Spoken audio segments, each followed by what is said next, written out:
আমরা দেখতে পাচ্ছি 15 বছরের ফ্যাসিবাদী সরকার যে রাস্তায় হেঁটেছে, বর্তমান সরকার সেই রাস্তা ধরেই হাঁটছে। এই রাস্তা পরিবর্তন করতে হবে।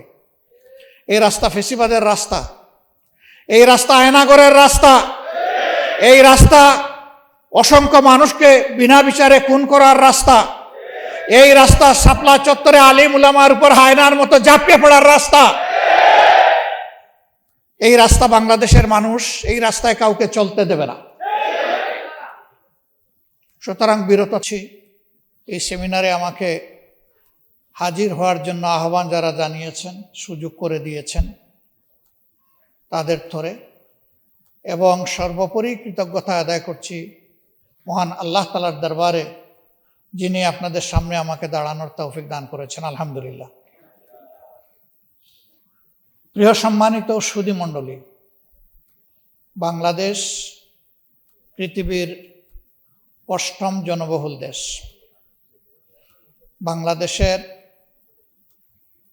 সভ্যতা, সংস্কৃতি, দিন এবং ধর্মের বিবেচনায় এদেশের 90% মানুষ হচ্ছেন মুসলমান। বাকি 10% মধ্যে রয়েছেন হিন্দু, বৌদ্ধ এবং খ্রিস্টান জনগোষ্ঠী। এই নিয়ে আমাদের প্রিয় বাংলাদেশ, যেখানে 90% মানুষ মুসলমান, স্বাভাবিকভাবে এখানে ইসলামী আখলাকের প্রতিফলন ঘটবে, সেটাই তো হওয়ার কথা ছিল। কিন্তু আমাদের প্রধান আলোচক আজকে বলে গেলেন আমরা দুনিয়া একটা অপমানিত, অবহেলিত, উপেক্ষিত জাতি, এবং তিনি যথার্থই বলেছেন। বর্তমান বিশ্বে একটা জাতির সম্মানের মানদণ্ড হচ্ছে তার ট্রাভেলিং ডকুমেন্ট বা পাসপোর্ট।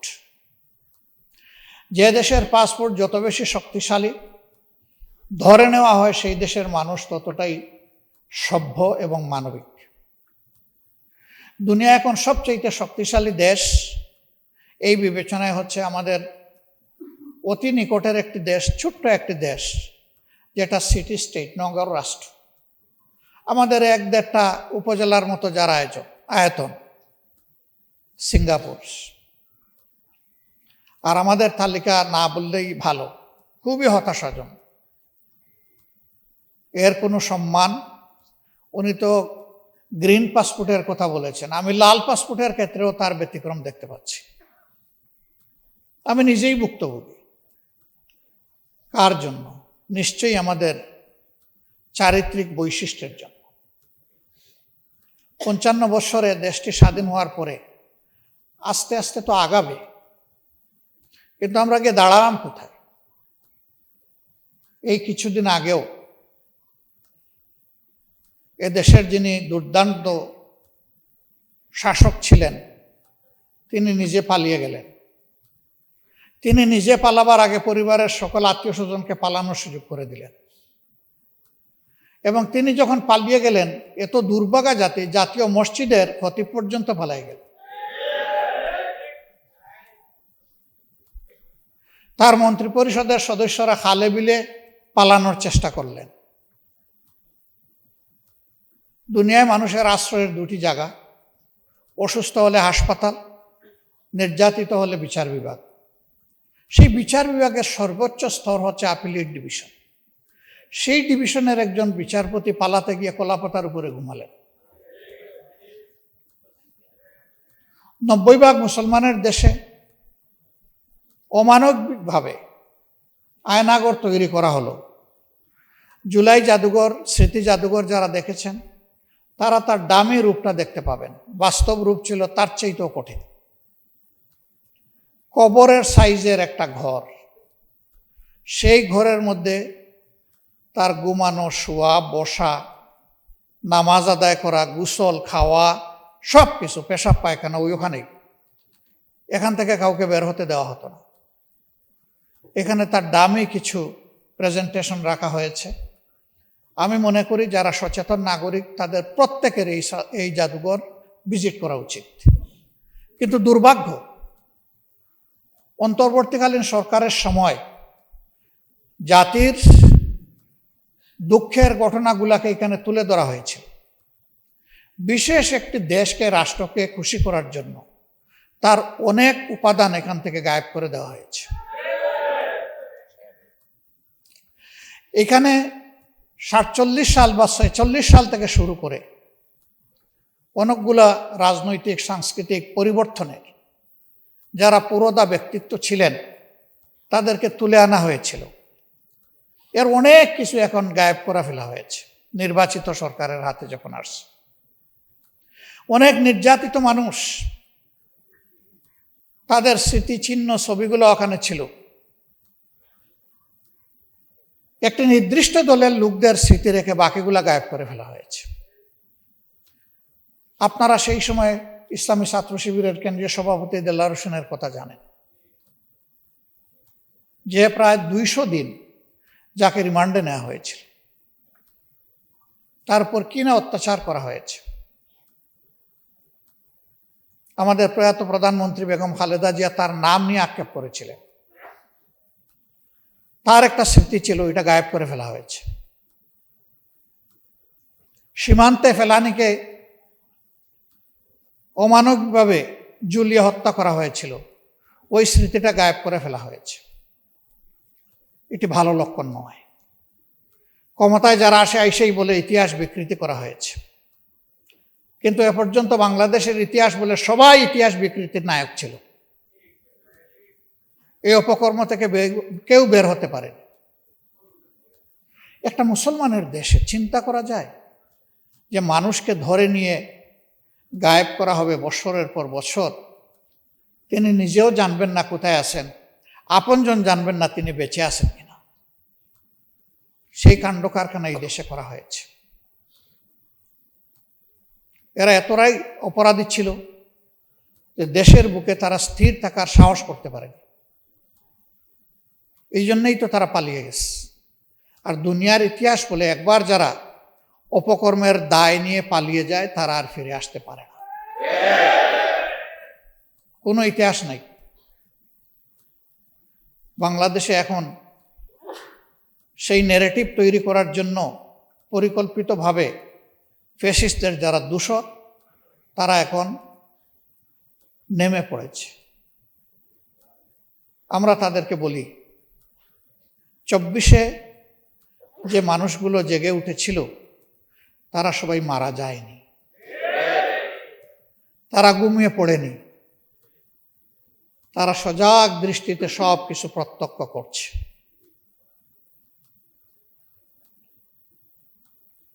মূল যুদ্ধের আগে বাহিনী তৈরি হয়, তাদের কসরত করতে হয়, রিহার্সেল দিতে হয়।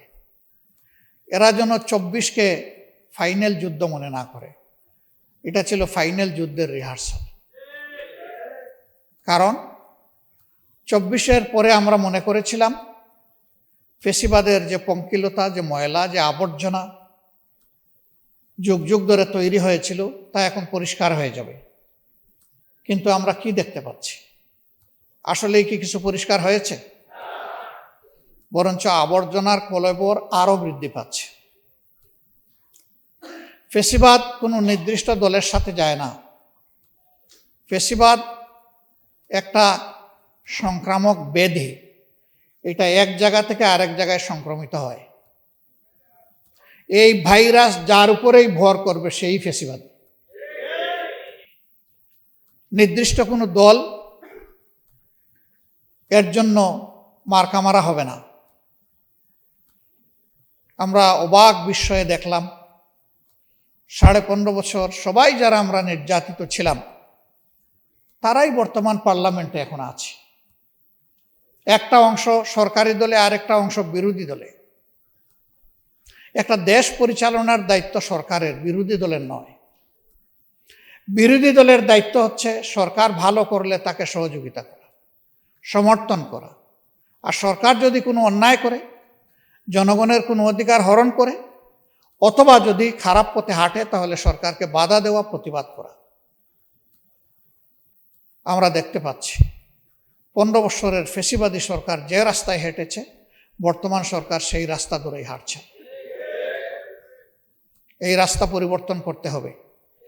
এই রাস্তা ফেসিবাদের রাস্তা, এই রাস্তা আয়নাগরের রাস্তা, এই রাস্তা অসংখ্য মানুষকে বিনা বিচারে খুন করার রাস্তা, এই রাস্তা শাপলা চত্বরে আলিম উলামার উপর হায়নার মতো ঝাঁপিয়ে পড়ার রাস্তা। এই রাস্তা বাংলাদেশের মানুষ এই রাস্তায় কাউকে চলতে দেবে না। সুতরাং বিরত থাকুন। আজকের প্রতিপাদ্য বিষয় আলোচনার রাষ্ট্র সংস্কারে মহানবী সাল্লাল্লাহু আলাইহি ওয়াসাল্লামের নীতি ও আদর্শ। এই আদর্শ রাসূল করিম সাল্লাল্লাহু আলাইহি সাল্লামের নিজের তৈরি নয়।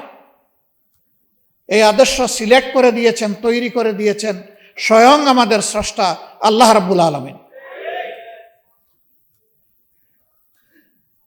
আল্লাহ রসুল নিজেই বলেছেন, আনা বাশারুম মিসলুকুম, আমি মানুষের মতোই একজন মানুষ, তবে হ্যাঁ আমাদের মতো মানুষ না।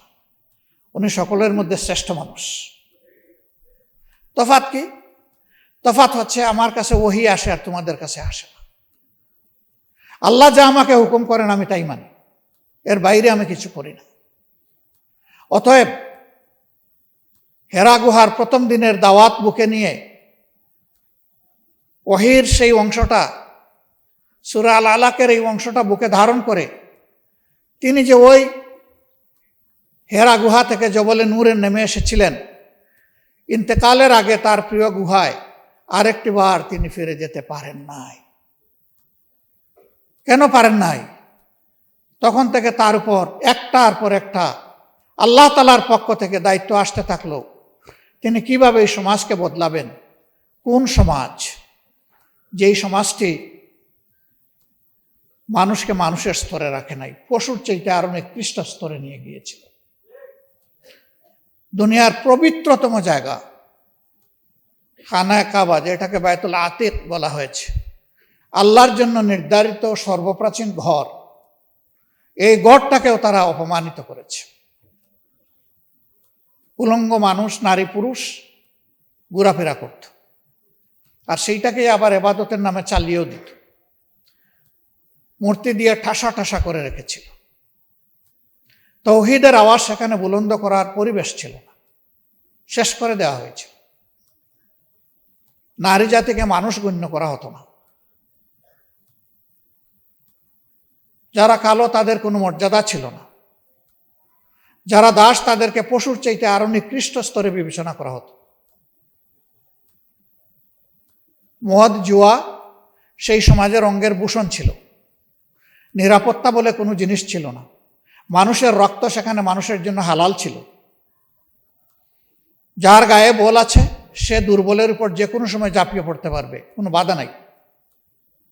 সেই রকম একটি অসভ্য উচ্ছৃঙ্খল সমাজকে আল্লাহ তাআলা তার প্রিয় নবীর সোহবতে এবং তার হেদায়েতের মাধ্যমে দুনিয়ার সবচাইতে সভ্য জাতিতে পরিণত করেছিলেন। হযরতে উমরের মতো মানুষ, তিনি বের হয়েছিলেন আল্লাহ রসুলকে হত্যা করার জন্য। সেই হত্যাকারীকে আল্লাহ তাআলা ওই সফরে হেদায়েত দিয়ে দুনিয়ার একজন শ্রেষ্ঠ মানুষে পরিণত করলেন। কোরআন শুধু মুসলমানের জন্য নয়, কোরআন শুধু মানব জাতির জন্যও নয়, কোরআন সমস্ত সৃষ্টির শৃঙ্খলা বিধানের জন্য। এই জন্য মানুষকে শুধু মানুষের উপর দায়িত্ব দিয়ে পয়দা করা হয়নি, মানুষকে পয়দা করা হয়েছে তামাম সৃষ্টির উপর শৃঙ্খলা বিধানের দায়িত্ব। তাই একটা অবুঝ প্রাণীর প্রতি একজন মানুষের কি আচরণ হবে সেইটাও কিন্তু আল্লাহ তাআলা শিখিয়ে দিয়েছেন, কোনো কিছু বাদ রাখেন না। এই কোরআনী শাসন যেখানে যখন, অথবা ওহীর শাসন যেখানে যখন প্রবর্তিত হয়েছে, প্রতিষ্ঠিত হয়েছে, সেই সমাজের মানুষ শান্তি এবং সম্মান দুটি জিনিস পেয়েছে। আর যখনই আল্লাহর শিক্ষা থেকে মানবজাতি দূরে সরে গেছে, তখনই অশান্তি এবং অপমান তাদেরকে কাবু করে বসেছে। আজকে বাংলাদেশ সহ বিশ্বের অবস্থা এমনই। সম্মানিত ভাই ও বন্ধুগণ, এখানে যে সংস্কারের উপস্থাপনা করা হয়েছে এটি হচ্ছে পূর্ণাঙ্গ সংস্থা, এটা আংশিক নয়, যেটার মাধ্যমে মানব জাতির মানবজগতের আমূল পরিবর্তন ঘটবে। রাসূলুল্লাহ সাল্লাল্লাহু আলাইহি সাল্লামের আন্দোলনটা ছিল মূলত সাংস্কৃতিক আন্দোলন। অপসংস্কৃতিকে বদলে দেওয়ার আন্দোলন। যে মায়ের জাতিকে মানুষ গণ্য করা হতো না, সেই মায়ের জাতিকে বসানো হয়েছে মায়ের সম্মান। পিতার চাইতে 3 গুণ বেশি সম্মান দেওয়া হয়েছে তাদের। আজকের ঘোষক যখন বিজয়ী 2 জনের নাম ঘোষণা করছিলেন, প্রথম জন মুশফিকা সালসাবিল, তিনি নাম ঘোষণা করে পিতার পরিচয় দিলেন পরবর্তী পর্যায়ে এসে, এবং রচয়িতা রচনাকারী আর পিতার জন্য দোয়া করলেন, কিন্তু মায়ের জন্য একটু দোয়া করলেন না। এই মা তো এই মেয়েটাকে তার গর্ভে ধারণ করেছেন, এই মাই বুকের দুধ দিয়ে তাকে বড় করেছেন, এই মাই তাকে বিকশিত হওয়ার মানুষ হওয়ার জন্য সবচেয়ে বেশি দায়িত্ব পালন করেছে। আমি দোয়াটা করে দিলাম, আল্লাহ তাআলা ওই মাকেও সম্মানিত করেন। আরেকজনের জন্য কোনো দোয়াই করেন না, ওনার জন্য দোয়া। উনি ওনার পিতামাতা এবং সম্মানিত শিক্ষক মণ্ডলী, মুশফিকারও সম্মানিত শিক্ষক মণ্ডলী, যারা মানুষ হওয়ার জন্য তাকে তিলে তিলে সাহচর্য দিয়েছেন, নার্চার করেছেন। আল্লাহ তাআলা তাদের সকলকে এই দুনিয়ায় এবং পরবর্তী জগতে আল্লাহ তাআলা সম্মানিত করুন।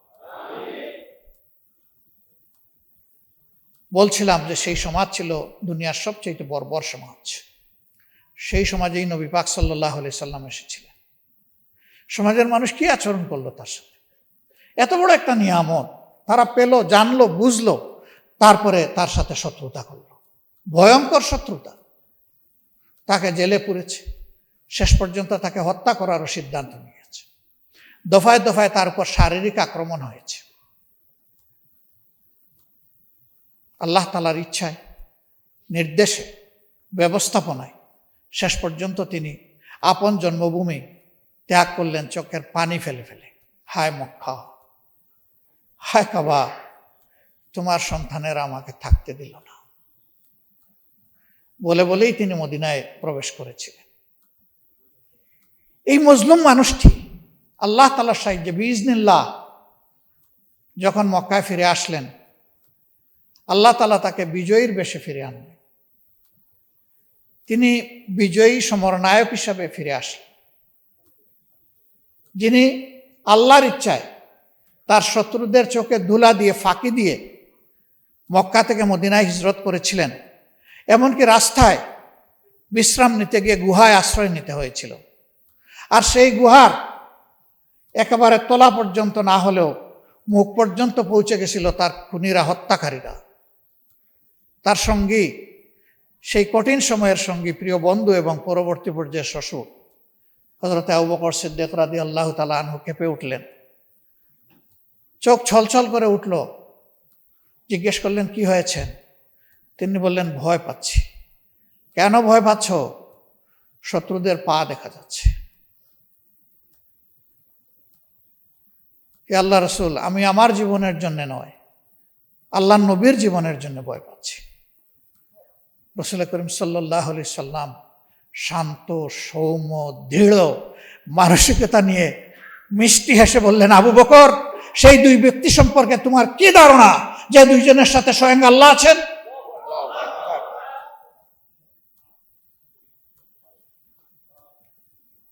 সেই ব্যক্তিটি যখন ফিরে আসলেন, ফিরে আসার পরে তিনি বললেন, ও মক্কাবাসী, আজকে তোমরা মুহাম্মদের কাছে কি চাও? সাল্লাল্লাহু আলাইহি ওয়াসাল্লাম। বিচক্ষণ, বুদ্ধিমান, সর্দার ব্যক্তিটি দাঁড়িয়ে বললেন, আপনি আমাদের সম্মানিত ভাই এবং ভাতিজা, বলেই বসে গেলেন। কি চান এটা বলেননি, ইশারা কাফি। রাসূল মকবুল সাল্লাল্লাহু আলাইহি সাল্লাম বুঝে ফেললেন, আপন ভাইয়ের কাছে, আপন ভাতিজার কাছে একজন মানুষ বা মানব গোষ্ঠী যা চায়, আজকে মক্কাবাসী আমার কাছে তাই চায়। তার অন্তরে ভাবনার জোয়ার সৃষ্টি হলো, আমি আজ কি করব? এখানে তো আমি স্পষ্টভাবে দেখতে পাচ্ছি হযরতে সুমাইয়ার হত্যাকারীদেরকে। আমি তো দেখতে পাচ্ছি হযরত খাব্বাবের উপরে যারা অত্যাচার করেছিল তাদের মুখ। আমি তো দেখতে পাচ্ছি আমার কলিজার টুকরা বেলালকে যারা টেনে হিসড়ে মক্কার অলিতে গলিতে তার রক্ত জড়িয়েছে, মাংস জড়িয়েছে, চর্বি গলিয়েছে, আমি তাদের মুখ দেখতে পাচ্ছি। অবস্থা আজকে আমি কি করব? হে আল্লাহ, তুমি সাহায্য করো। আলহামদুলিল্লাহ, কিছুক্ষণের মধ্যেই তার মুখ উজ্জ্বল হলো। তিনি বললেন, হে আমার প্রিয় সাহাবীরা, সঙ্গীরা, তোমরা মদিনার অলিতে গলিতে ছড়িয়ে পড়ো, জানিয়ে দাও মহান আল্লাহ এবং তার রসুলের পক্ষ থেকে মক্কাবাসীকে আজকে সাধারণ ক্ষমা ঘোষণা করা হয়েছে। ইল্লা আশারা, 10 জন ছাড়া, তারা ছিল মানুষের, নিরীহ মানুষের খুনি বা হত্যাকারী। আরেকজনের খুন আমি মাফ করে দেওয়ার অধিকার রাখি না। এ হক একমাত্র যে নিহত হয়েছে তার আপনজনের। আল্লাহ রসুল বললেন, এই 10 জনের যারে যেখানে পাওয়া যাবে তাকে সেখানেই হত্যা করা হবে। এমনকি সে যদি কাবাগরের ভিতরে আশ্রয় নেয়, ওখান থেকে বের করে এনে তার আঙ্গিনায় হত্যা করা হবে। যদি কাবার গিলাপের পিছনে লুকিয়ে থাকে, ওখান থেকে বের করে এনে তাকে হত্যা করা হবে। কারণ হত্যার শাস্তি হচ্ছে একমাত্র হত্যা। না, 10 জনকে হত্যা করা হয়নি। অনেকে ভয়ে পালিয়ে গিয়েছিল। ইতিহাস থেকে জানা যায় সর্বমোট 3 জন বা 4 জন, তাদের উপর এই হদ কায়েম করা হয়েছিল। একজন দুর্দর্শ, যার নাম ঘোষণা করা হয়েছিল, তিনি ইয়েমেনে পালিয়ে গিয়েছিলেন। তার স্ত্রী ঈমান কবুল করেছিলেন। তিনি তার বাচ্চাদের নিয়ে হাজির হয়ে বললেন, হে আল্লাহ রসুল, আমি আপনার একটু দয়া প্রার্থনা করি। তিনি বললেন, মা বলো তো কি? বললেন যে বদরের যুদ্ধে আমার শ্বশুর আপনি এবং আপনার বাহিনীর হাতে নিঃশেষ হয়ে গেছে। ওমর ইবনে হিশাম, যাকে আমরা আবু জেহেল নামে চিনি, তার ছেলে ইকরামা, আমি তার স্ত্রী। এখন এই কচি বাচ্চা আর আমি, আমাদের কোনো অভিভাবক নেই। আমি আপনার কাছে আমার স্বামীর নিরাপত্তা কামনা করছি। রাসূল করিম সাল্লাল্লাহু আলাইহি ওয়াসাল্লাম যে 10 জনের নাম ঘোষণা করেছিলেন, এর মধ্যে ইনি একজন, ইকরামা।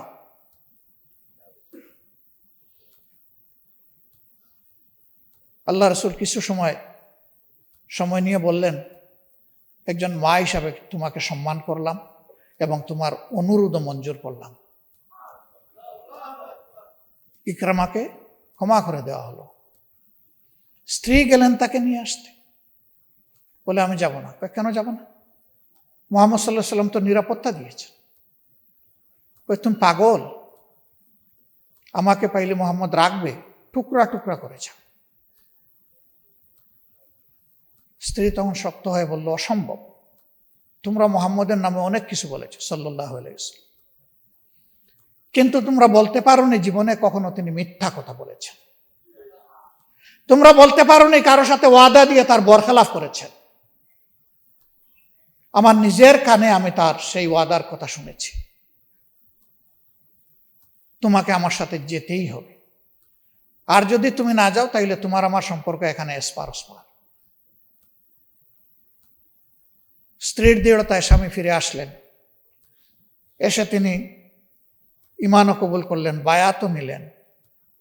তার যোগ্যতাকে রাসূল করিম সাল্লাল্লাহু আলাইহি ওয়াসাল্লাম মূল্যায়ন করলেন।